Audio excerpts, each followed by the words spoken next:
Service in Milwaukee, Sullivan has issued a severe thunderstorm warning for northern Greene County in south-central Wisconsin until 7:45 p.m.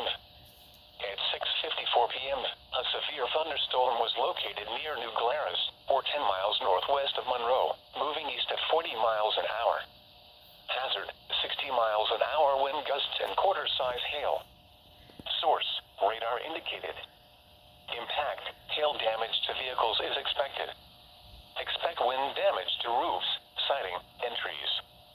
Locations impacted include Belleville, New Glarus, Brooklyn, Monticello, Albany, Dayton, and Attica. Remain alert for a possible tornado. Tornadoes can develop quickly from severe thunderstorms. If you spot a tornado, go at once into the basement or small central room in a sturdy structure. For your protection, move to an interior room on the lowest floor of a building. A tornado watch remains in effect until midnight for south-central Wisconsin.